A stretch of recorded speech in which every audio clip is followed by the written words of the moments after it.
Hey everybody, it's Mike here from The Art of Guitar. I'm here today with a lesson that I wish I would have had a long time ago. Back when I first started, it would have been very helpful to understand a lot of other concepts that came along. So I wanted to provide you guys with this really cool keyboard secret. And by the way, you don't have to play piano to be able to understand this. This is just a tool today. Whatever instrument you play, this is just going to be what you visualize in your head later on when you're trying to implement this idea. So we're going to use the keyboard, like I said, as a tool, but it could easily apply over to your guitar once you have this visualized. And if you don't have a keyboard, it's okay. You can always go online. They have virtual pianos. You can just click on the keys and it'll play the notes most likely. Okay, so let's start off with a simple concept. If you don't play piano, you probably don't know this, but we have groupings of the black keys. So we have black and white keys, right? But if you look, it goes 3 black keys, 2 black keys, 3, 2, 3, 2. If the keyboard was infinite, so would the grouping pattern.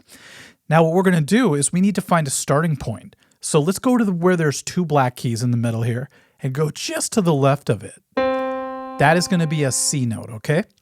In music, we go up to the G note, then it starts over to A. So what I want you to do is start on C, climb up only the white keys, and follow me. C, D, E, F, G. Start over on the alphabet. A, B, C. That's going to be your 2 Cs. It's called an octave. You could go from there and keep repeating C, D, E, F, G forever, okay? Now, what we just did by climbing up was a C major scale. C, D, E, F, G, A, B, C. You probably heard do, re, mi, fa, sol, la, ti, do. Now, with only that knowledge, you could already start to do really cool concepts with music theory. You could go C. If you want to go up to the second, interval, third interval, fourth, fifth. It's also called degrees. First, second, third, fourth, fifth degree, sixth degree, and so on. You could play them back to back to create the scale. Backwards. You can combine them, like I said, to create different intervals, like first to third, we'll call a third interval. First to fourth, fourth interval. Fifth, sixth, seventh, octave. You can play 3 intervals together and create a major triad, which is your major chord. That's just C, E, and G, 1, 3, 5. You could keep stacking them if you want to and make bigger chords. So 1, 3, 5, 7, major 7. Add a 9. That stuff we'll work on more in the future, but that's just an idea of what you could do with that simple idea. In the future, you could play modes. So you can go from like D and play all the white keys. You can get Dorian. E, you get Phrygian. Doesn't matter if that makes sense or not right now, but it's going to be awesome in the future. You could do those note groupings and move them around and get chord progressions. So you could go like C, G, A minor, F, C. You could follow that with bass notes on your left hand and get this.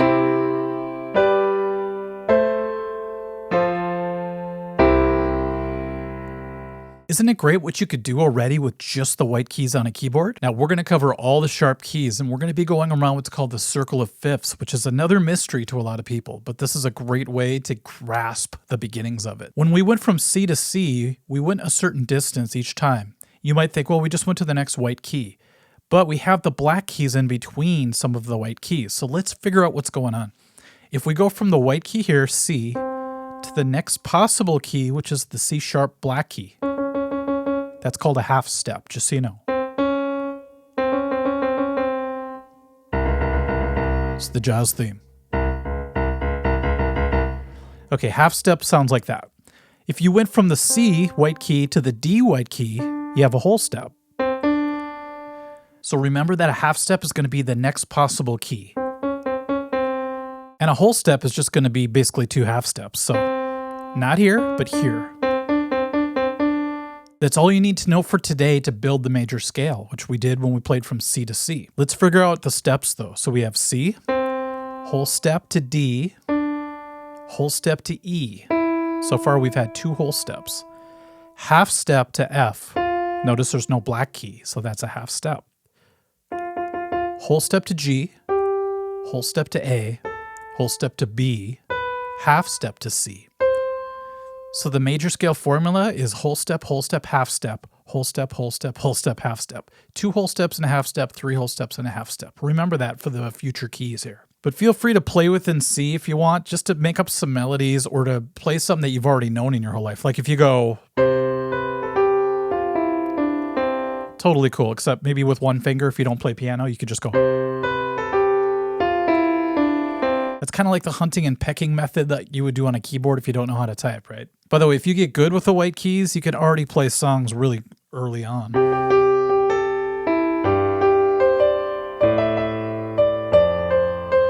Sound familiar? Little Let It Be right there. Just mess around. It doesn't have to be anything great. It could just be real simple melodies while you hold a C note just to get the idea.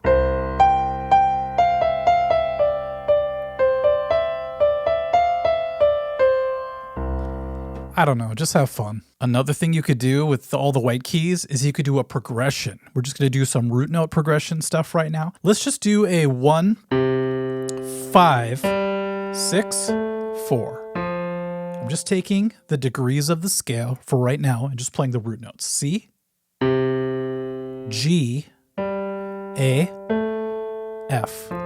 Back home to C.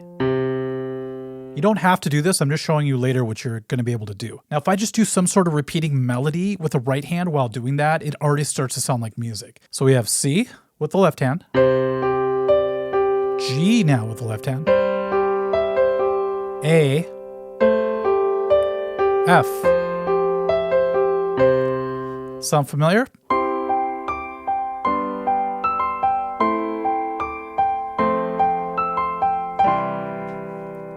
It's not a huge jump to go from the single bass notes to the chords when you know what you're doing. You could play music on the keyboard that fast using theory now too, because you know you're in a certain key, the key of C, and you can make it all work together. You could spend a ton of time just on the key of C major like we just did, but I kind of want to move on to all the keys to show you the pattern that I'm talking about today. That's going to totally revolutionize how you think of things. Now we're going to move to the right of the circle of fifths, and the next key we're going to talk about is the key of G. So to find what the next one's going to be, by the way, it's really simple. It's called the circle of fifths, right? Start on the previous key, in this case C, and just go up 5 notes of the scale that we just talked about. C is the 1, D is 2, E is 3, F is 4, G is 5. So the new key we're going to talk about is G major. Here's where the magic of this video concept comes in. When you play G major on a piano, you basically have the same concept, except now we're going to add one of the black keys. So we're going to add a sharp note. Don't worry so much about sharps and flats. Today it's more about visualizing. So if you look at the groupings, we have 3 and 2 and 3 and 2, right? Well, since we have 3 here, we can utilize one of them pretty easily. We're just going to go to the first of the grouping of 3. That's technically an F sharp note, not the biggest thing to know right now. But as we go through now, let's say we start on G, go up to A, B, C, D, E, skip this F and go right to F sharp to G. You just played a G major scale. You still hear the do, re, mi, right? That's just now in the key of G. Why did we have to add the black key? I'll explain it really quick, and then we'll go through the whole pattern for all the keys that we're talking about today. If we take that 2 whole steps and a half step, 3 whole steps and a half step concept and start on G, it forces you to play that black key, watch. So G to A is a whole step, A to B is a whole step, B to C is a half step. Now we have to do the 3 whole step thing. So we go C to D whole step, D to E whole step, E to F sharp is a whole step. If we did the F, it'd only be a half step. It wouldn't be correct. So we have to go to the F sharp. Half step to G, that's our octave. Now what this means is you're able to freely improvise in the key of C and G now. To do G, just play a lower G note somewhere. Just start to mess around on all the valid keys. So you could be like, as long as when you get towards the F note here, you skip it and go to the F sharp. Really look at the black groupings, 3, 2, 3, 2. Everywhere you see 3 in a row, play that first one. And it'll lead you in the right direction.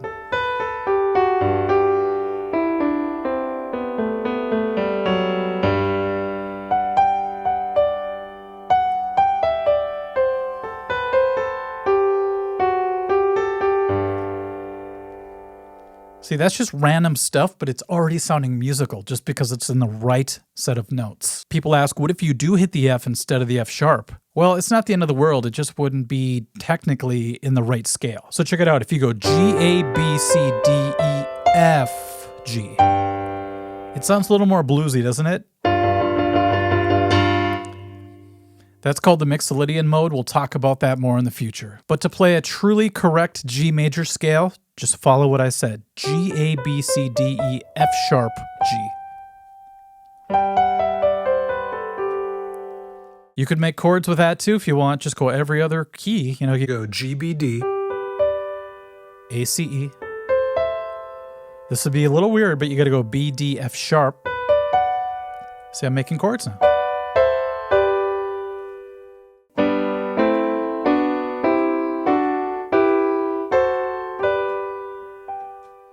What's great is if you're a guitar player or a bassist and you need to know a certain scale or an interval, you can imagine the fretboard, of course. That's totally cool.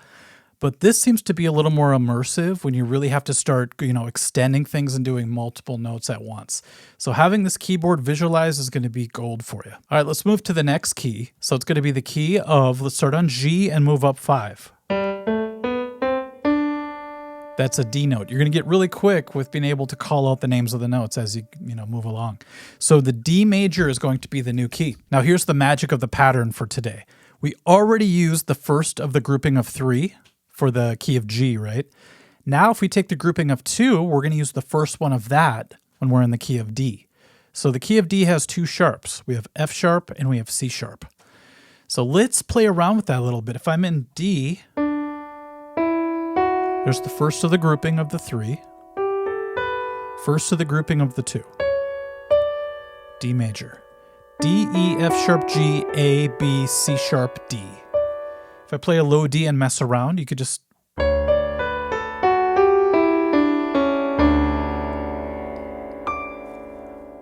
Isn't that sweet? All right, let's keep moving because now you get the concept. We could just start adding to it.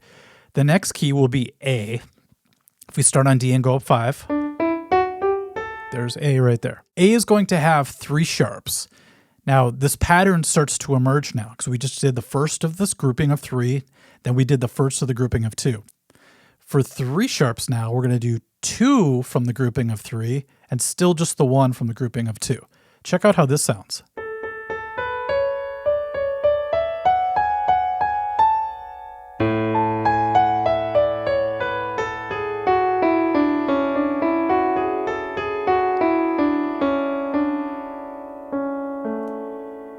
It's really cool to look at the keyboard and see these groupings of the black keys and immediately say, okay, A would have these 2 and this one. D would have this one and this one. G would have just this one, and C would have none of them. Okay, we already have 4 keys down. Isn't that crazy? The key of C, G, D, and A. Each time we're adding 1 more sharp. And we're going around the circle of fifths, so you can see that happening too.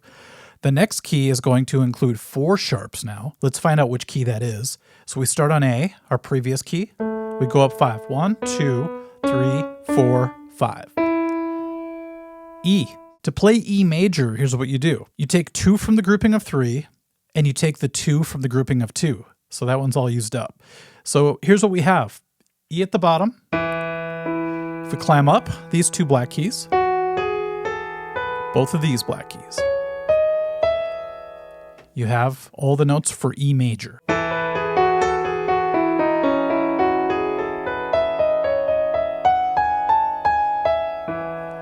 Our eyes can see these patterns really quick, and that's what's so great about having that first, and then you could fill in all the other stuff later if you want to as far as naming every single note you play. But just being able to see the 2 black keys is so instant, and then to be able to break the 3 down into the 2 here, it's just such a cool feeling. You guys ready for a really fun key? Let's find out what it is. So our previous key was E, and we had 4 sharps in it, right? So let's go 1, 2, 3, 4, 5. Our new key is B. B is going to include all the black keys. Now this is really interesting how you kind of get your fingers around this. Start on B, jump to the first black key here of the group of 2, the second black key of the group, right next to it, the 3 black keys. And we're back to B. Now here's a great way to shape your fingers for this one. Let's take the grouping of 2 that we know we have to play, right? And what we're going to do is we're going to take our thumb and play a whole step away right here. So we get this. Get used to that shape right there. Now take that same concept and move it to the 3 black keys. We're going to have the 3. We're going to reach down a whole step with our thumb. Here.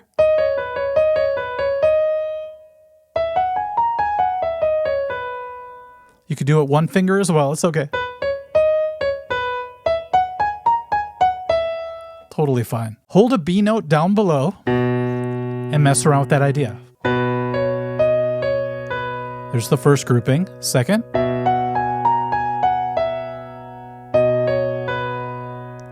So that's the key of B. It's really fun to improvise within that because your fingers are always on the black keys like that.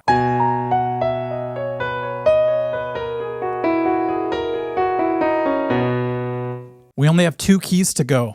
So the next one is going to be, if we start on B, 2, 3, 4, 5. We finally have a key that starts on a black key. Isn't that wild? F sharp. For this one, we have 6 sharps, so it starts to get pretty wild. Just like the key of B, we have all the black keys in play. But this time we have to change where that white key is for one of the groupings. So here's what we do. The grouping of 2, you'll still reach down a whole step like this. But for the grouping of 3, we're not going to reach a whole step. We're going to reach down to the left side just a half step.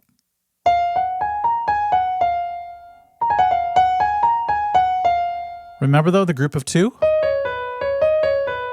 is that whole step reach. By the way, all the notes of that scale would be F sharp, G sharp, A sharp, B, C sharp, D sharp, E sharp, F sharp. Now that might freak people out because a lot of people don't believe there's actually an E sharp in existence, but as you go around the circle of fifths, it starts to actually emerge. Just wait for the next one. It's really going to blow your mind. Let's go to the final key of today. If we start at F sharp and go up 5 notes, we're at C sharp. So that's going to be our final sharp key. This one is going to have all the black keys engaged once again, but this time we have a real nice playable pattern. So first of all, the scale.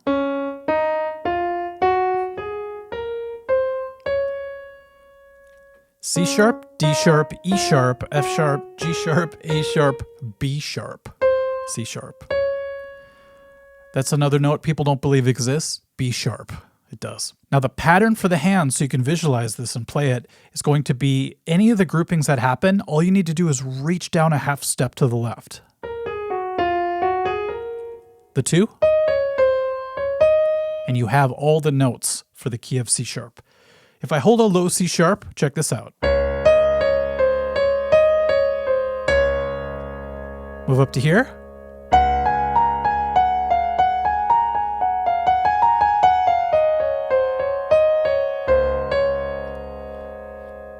Imagine the advantage you're going to have once you can visualize the keyboard like that and always have it in your mind. And when you break everything down into these groupings of black keys, everything starts to become a pattern that you can always go back to because the mind can remember patterns really well. I'll prove it to you. Let's go all the way back to the key of C. What do you think of?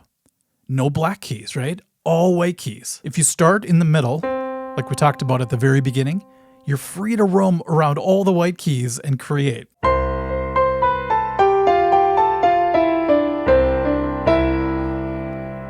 If you do accidentally add a black key, it's cool. It adds some like... What do you think of when I say the key of G? Hopefully you think 1 sharp, and you take that from the grouping of 3. It's just the first one. If you play around that playground, you're in the key of G, and it sounds great. Just be like...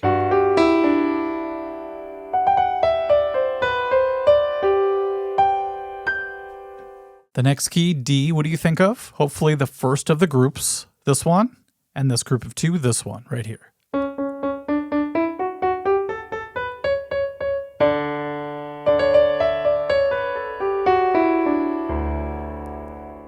And you keep adding a sharp each time you go, and then you have all of the sharp keys covered today. Here's a little bonus for you. Every single major key that we played in today also has its relative minor.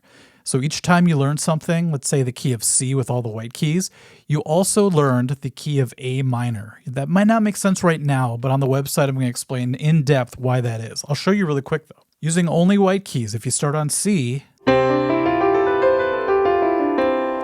Very happy, very positive sounding, tons of tunes you could play with that. If you simply move over to A and still use all the white keys, you're now in the key of A minor. Does that sound mysterious and kind of sad in a way? What is that, a Meatloaf song right there?